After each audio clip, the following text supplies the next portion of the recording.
नमस्कार. Icon steel प्रस्तुत built icon या उपक्रमात आज आपण आहोत नाशिक जिल्ह्याच्या मालेगावमध्ये आणि आपल्यासोबत आहेत सिव्हिल इंजिनियर विकास काकड. विकासजी, खूप खूप स्वागत आपलं. नमस्कार. थँक्यू. खरं तर तुमचं खूप मोठं योगदान असतं एखाद्या गावाच्या, शहराच्या, राज्याच्या विकासामध्ये आणि तुम्ही गेले 7-8 वर्ष या क्षेत्रामध्ये कार्यरत आहात. सर, तुमचा सुरुवातीचा प्रवास जाणून घ्यायला आवडेल. तुम्ही कोणत्या शाळेत होता, कोणतं कॉलेज होतं, सांगू शकाल? सर, मी मनमाडला सेंट झेवियर हायस्कूल आणि सेंट झेवियर प्राथमिक शाळा इथून माझा प्रवास सुरू झाला. त्यानंतर मी 10वी नंतर मनमाड MG कॉलेज म्हणून येथे 11वी-12वी केल्यानंतर 11वी-12वी केली. 11वी-12वी केल्यानंतर मी नाशिकला संदीप फाउंडेशनला, म्हणजे संदीप इन्स्टिट्यूट ऑफ इंजिनिअरिंग हे कॉलेजचं नाव, तिथे मी BEला ॲडमिशन घेतले. त्यानंतर BEला ॲडमिशन घेतल्यानंतर मी एक शेतकरी वर्गातला मुलगा आहे. तर माझ्या मागे समजा कोणी असं या फील्डमध्ये किंवा इंजिनिअरिंग फील्डमध्ये किंवा कन्स्ट्रक्शन फील्डमध्ये किंवा बिल्डर फील्डमध्ये कुठे कोणी नव्हतं. तरी गॉडफादर कोणी नव्हतं, असं कुणीच नव्हतं. तरी मी निर्णय घेतला की मला BE सिव्हिलच करायचं आणि सिव्हिल इंजिनियरच व्हायचं. म्हणून मी सिव्हिल इंजिनिअरिंगला ॲडमिशन घेतलं. सिव्हिल इंजिनिअरिंगला ॲडमिशन घेतल्यानंतर जेव्हा मी इंजिनिअरिंगला ॲडमिशन घेतलं तेव्हा मेकॅनिकलचा खूप फॅड चालू होतं. तर मला ॲक्च्युली फ्रेंड्स हसायचे की तुम्ही मेकॅनिकलला ॲडमिशन का नाही घेतलं, तू सिव्हिल इंजिनिअरिंगला ॲडमिशन घेतलं. तर मला म्हणजे माझ्यावर स्वतःवर विश्वास होता आणि माझ्या वडिलांचं मेन स्वप्न होतं की तुला सिव्हिल इंजिनियर झालं तर मला योग्य वाटेल आणि मला पण त्या फील्डमध्ये थोडाफार इंटरेस्ट होता. ॲक्च्युली आम्ही शेतकरी वर्गातलो आहे, पण मला एक प्लस पॉईंट असा होता की आमची जी जमीन आहे ती जमीन शहराला लागून होती. तर शहराला लागून असल्यामुळे आमची पहिली जमीन ही एक डेव्हलपरने घेतली आणि खूप कमी भावात आजोबांकडनं विकत घेऊन त्यावर खूप मोठा बिल्डर झाला. त्यामुळे वडिलांचं असं स्वप्न होतं की तू सिव्हिल इंजिनियर होऊन उद्या आपली जमीन डेव्हलप करावी आणि जमीन डेव्हलप केल्यानंतर बाकी गोष्टी, कन्स्ट्रक्शन फील्ड असो, बाकी डेव्हलपमेंट असो, ज्या पण असेल त्यात तुझ्या हातून हवं. तर मी इंजिनिअरिंग फील्डला सिव्हिल इंजिनिअरिंगच करायचं हे निश्चय केलेला होता आणि त्याप्रमाणे मी सिव्हिल इंजिनिअरिंग 2016मध्ये पासआउट झालो. 2016मध्ये पासआउट झाल्यानंतर मला कुठेही काही बेस नव्हता. त्यानंतर मला मोजणी विभागात किंवा शेतीची मोजणी करणे यात खूप इंटरेस्ट होता. त्यामुळे मी सर्वप्रथम शेतीची मोजणी कशी करावी किंवा मोजणी फील्डमध्ये कसं जावा, टोटल स्टेशन झालं, इतर इक्विपमेंट झाले, ते कसे हाताळावे यासाठी मी प्रयत्न करू लागलो. विकासजी, खूप छान. म्हणजे तुम्ही सुरुवात तुमची केलीत आणि एक हिंदीतला एक फेमस शेर आहे की मंजिलें उन्हीं को मिलती है जिनके सपनों में जान होती है.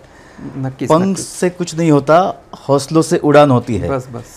आणि तुम्ही स्वप्न बघितलं की तुम्हाला सिव्हिल इंजिनियर व्हायचं आहे. हो. आणि तुमच्या वडिलांचं पण ते स्वप्न होतं. हो. आणि तुम्ही तुमचं आणि तुमच्या वडिलांचं स्वप्न तुम्ही पूर्ण केलं. बरोबर. हे खरंच खूप कौतुकास्पद आहे. हो. म्हणजे शक्यतो लोक वेगवेगळ्या प्रणालीकडे वळतात. आजकालचं डिजिटल युग आहे. बरोबर. तर तंत्रज्ञानाचं जास्ती शिक्षणाच्या मागे पळतात. पण तुम्ही सिव्हिल क्षेत्राचा विचार केलात आणि त्यामध्ये उतरलात आणि सक्सेसफुल झालात. हो. ही खूप छान गोष्ट आहे. सर, सुरुवातीचा जो स्ट्रगल जो असतो तो खूप महत्त्वाचा असतो. खूपच. आणि खूप शिकवून जातो आपल्याला. नक्कीच. तर तुमचा पहिला असा कुठला प्रोजेक्ट होता जो तुमच्या लक्षात राहिला आणि त्यावेळेसच्या काही अडचणी, काही समस्या आणि ती आव्हानं पेलून तुम्ही तो प्रोजेक्ट पूर्ण केलात, काय सांगू शकाल? सर, मला सर्वप्रथम असं सांगावं लागेल, सांगण्याची इच्छा होते की सगळ्यात महत्त्वाची गोष्ट की मी या फील्डमध्ये नवीन असल्यामुळे मला पहिला प्रोजेक्ट घेण्यासाठी खूप अडचणी आल्या. आणि सर्वप्रथम म्हणजे मला पासआउट झाल्यानंतर मी जेव्हा कन्स्ट्रक्शन फील्डमध्ये आलो तर माझं कन्स्ट्रक्शन फील्डमध्ये येण्याचं किंवा त्यामध्ये रुची वाढण्याचं किंवा इंटरेस्ट वाढण्याचं कारण एक म्हणजे माझ्या मित्राचे वडील अक्षय उफाडे सर, अक्षय उफाडे यांचे अक्षय उफाडे माझे मित्र, त्यांचे वडील संजय उफाडे, ते माझे गुरु म्हटलं तरी चालेल आणि गुरुसारखे होते. तर त्यांनी मला एकदम त्यांच्या मुलासारखं ट्रीट केलं आणि त्यांनी मला सगळ्या या गोष्टीत समजावलं, सगळ्या गोष्टी जाणून दिल्या. प्रॅक्टिकल नॉलेज मला 0 होतं जेव्हा माझी इंजिनिअरिंग पूर्ण झाली. पण त्यानंतर त्यांच्याबरोबर जेव्हा मी काम करत गेलो, त्यांच्याबरोबर मी राहत गेलो, सगळ्या गोष्टी त्यांनी मला सगळ्यापणे एक गुरु समजावणार नाही त्या पलीकडच्या लेवलपर्यंत त्यांनी मला सगळं सांगितलं. आणि मित्र असूनसुद्धा त्यांनी मला म्हणजे माझा मित्र, माझी एवढी बॉन्डिंग नव्हती तेवढी माझी आणि त्यांच्या वडिलांची बॉन्डिंग होती. नंतर मी त्यांच्याबरोबर काम करत असताना त्यानंतर मी माझं स्वतःचं एक छोटं ऑफिस टाकलं. त्यानंतर मी पहिला प्रोजेक्ट चालू केला. म्हणजे चालू करण्यामागचं कारण असं की पहिला प्रोजेक्ट मला मिळतच नव्हता. मी सध्या सुरुवातीला सगळ्यात महत्त्वाचं म्हणजे मी प्लॅनिंग काम करत छोटे छोटे प्लॅन करत कुठेतरी फील्डवर उतरलो होतो. त्यानंतर मला एक छोटासा 500-600 स्क्वेअर फूटचा एक बंगला भेटला आणि त्यानंतर माझा पहिला प्रोजेक्ट इथून चालू झाला. वा, विकासजी, तुम्ही खूप छान नमूद केलं की तुमच्या मित्राचे वडील श्री उफाडे सर हे तुमचे मार्गदर्शक आणि गुरु होते या क्षेत्रातले. आणि वडिलांचं स्वप्न आणि गुरूंचा आशीर्वाद घेऊन तुम्ही या क्षेत्रामध्ये उतरलात. आणि आतापर्यंत तुम्ही जवळजवळ 90हून अधिक प्रोजेक्ट तुम्ही हँडल केलेत. ही खूप छान आणि कौतुकास्पद गोष्ट आहे. आणि आजही तुम्ही तुमच्या गुरूंची शिकवण आणि वडिलांच्या स्वप्नाला तुम्ही पुढे घेऊन जाताय. तर आत्तापर्यंत हे जेवढे प्रोजेक्ट तुम्ही हँडल केले त्याच्यामध्ये एखादा आयकॉनिक प्रोजेक्ट तुमचा कोणता की जो जास्ती तुमच्या आठवणीत राहिला, जास्ती लक्षात राहिला?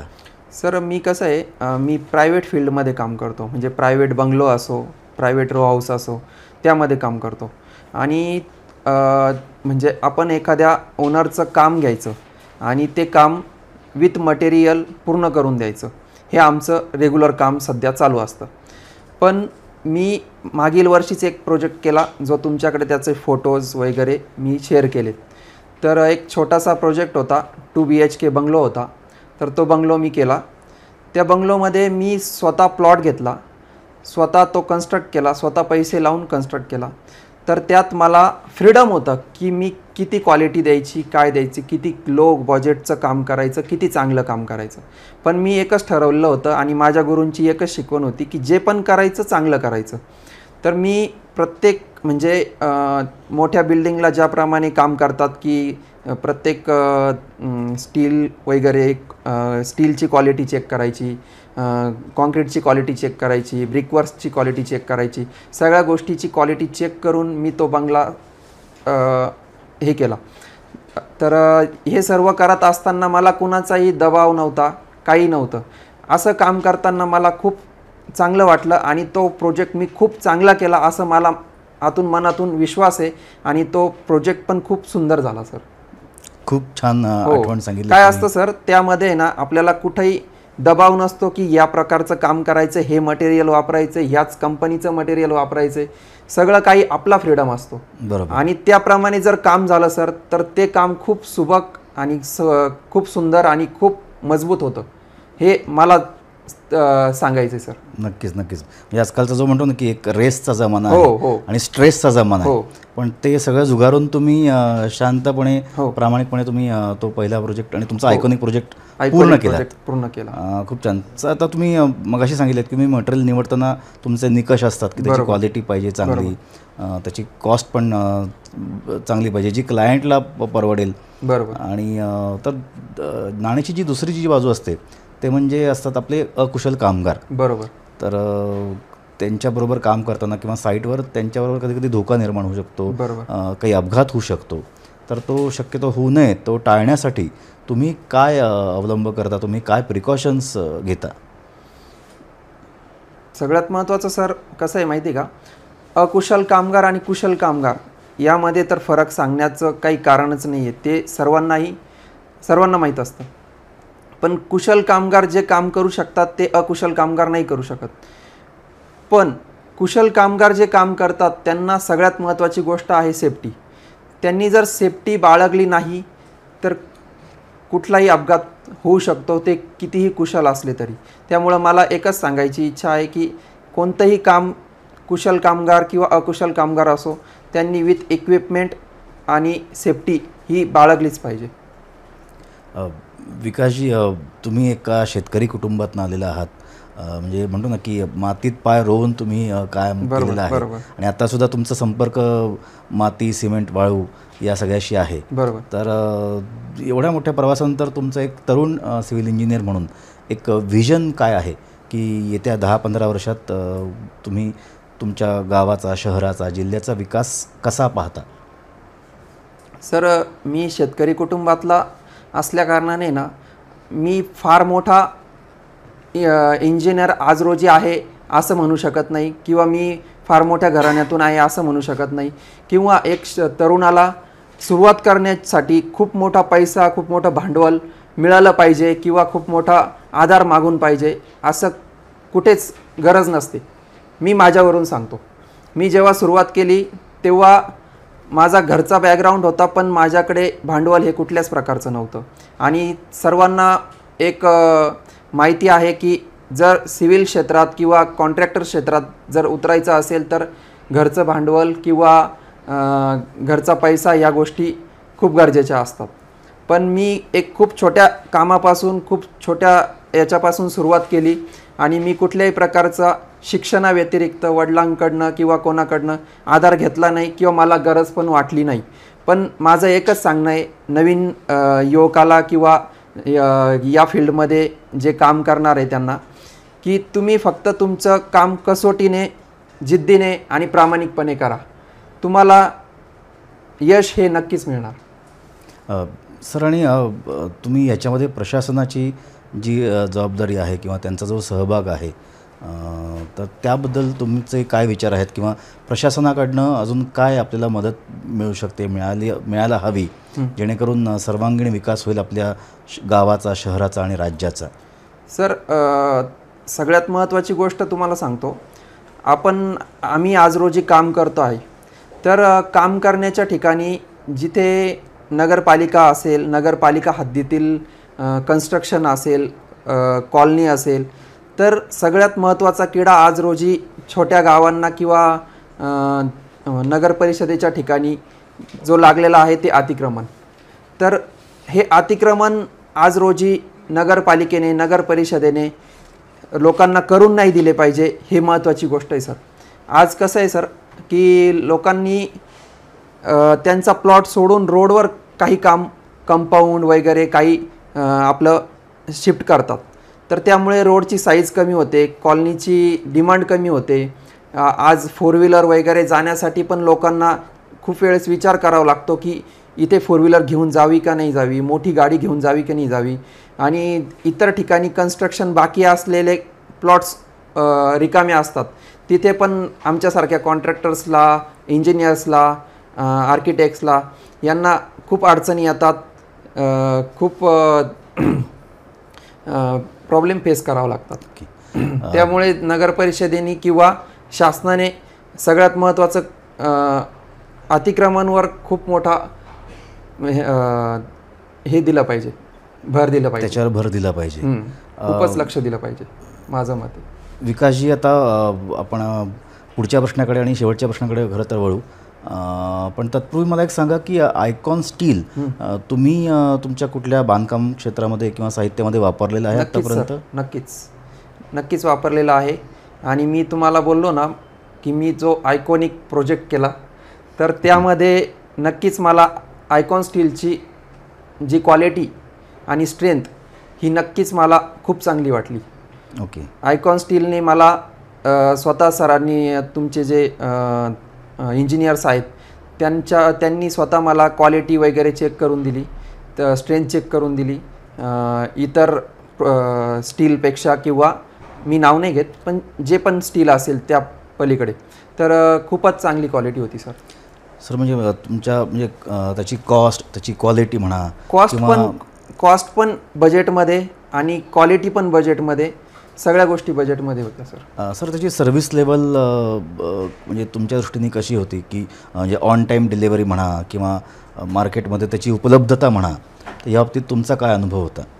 सर उपलब्धता म्हणजे आमच्या इथे ते दौ सेट म्हणून त्यांच्या इथे तुमचं आयकॉन स्टील उपलब्ध आहे आणि क्वालिटी परत त्यांचं जे सर्व्हिस ऑन टाईम किंवा त्यांच्याकडचा जो स्टॉक, या सगळ्या गोष्टी टाईम टू टाईम अवेलेबल होत्या. मी जेव्हा परचेस केलं तेव्हा, त्यानंतरही मी बऱ्याच वेळेस परचेस केलं, तरी पण मला जेव्हा पण मी घेण्यासाठी ऑर्डर दिली किंवा सांगितलं तेव्हा मला हार्डली 2 तास 1-1.5 तासात मला साईटवर स्टील उपलब्ध झालं सर. ओके. आणि विकासजी, आता आपण शेवटच्या प्रश्नाकडे वळूयात. तुम्ही शेतकरी कुटुंबातनं आलात, तुमच्या वडिलांचं स्वप्न तुम्ही पूर्ण केलं, तुमच्या गुरुचा आशीर्वाद तुम्हाला कायम लाभला आणि त्यांचे ऋण तुम्ही आजही तुमच्या मनात आहेत. बरोबर. तर या विचाराने जे नव्या दमाचे तरुण या क्षेत्रामध्ये आत्ता आहेत, येत आहेत, येऊ इच्छित आहेत, तर अशांना तुमच्याकडनं एक कॉन्क्रीट असा एक संदेश तुम्ही काय द्याल किंवा एखादा आयकॉनिक सल्ला काय द्याल तुम्ही तुमच्या मित्रांना? एकच सल्ला देऊ इच्छितो सर, तुम्ही जी पण सुरुवात करा ती चांगली करा आणि छोटीशी करा. फार मोठे स्वप्न बघू नका सुरुवातीला, खूप छोटीशी सुरुवात करा. एक फ्रँकली म्हटलं तर तुम्ही एक छोटंसं टॉयलेट बांधायला जरी तुम्हाला कोणी बोललं ना, तर तिथून सुरुवात करा. आणि बाकी तर गोष्टी आपल्याला सर्व एज्युकेशनमध्ये वगैरे भेटलेल्या असतात, पण एक घरचे गुरु आणि एक फील्डमधले गुरु, ह्या 2 गुरु भेटल्याशिवाय माणूस मोठा होऊ शकत नाही, असं माझं मत आहे. तर ते मला लाभलं म्हणून मी आज तुमच्यासमोर इथं आहे आणि तुम्हालाही लाभलं पाहिजे आणि तुम्ही पण ते गुरु शोधले पाहिजे किंवा तुम्ही त्यांचं त्या लेवलपर्यंत ऐकलं पाहिजे, प्रामाणिकपणे त्यांच्यासोबत राहिले पाहिजे, प्रामाणिकपणे त्यांचं ऐकलं पाहिजे आणि तेवढंच कसोटीने तेवढंच जिद्दीने तुम्ही काम केलं पाहिजे, तर तुम्हाला यश हे नक्कीच मिळणार. खूप छान. म्हणजे हा एक छान गुरूंच्या शिकवणीतनं एक चांगला गुरुमंत्र तुम्ही आमच्या मित्रांना या बिल्ड आयकॉन या प्लॅटफॉर्मवरनं दिलात. विकासजी, खूप खूप धन्यवाद. याच्यामध्ये प्रकल्पामध्ये तुम्ही आज सहभागी झालात. आयकॉन स्टीलकडून तुम्हाला अनेक आयकॉनिक शुभेच्छा आणि अनेक चांगले प्रोजेक्ट्स तुमच्या हातून घडत राहोत आणि तुमच्या वडिलांचं, आईवडिलांचं, कुटुंबाचं आणि तुमच्या गुरूंचं नाव तुम्ही रोशन करत या पूर्ण जिल्ह्यामध्ये आणि राष्ट्रामध्ये आणि जगामध्ये. अशा आयकॉनिक शुभेच्छा आमच्याकडून. अनेक धन्यवाद.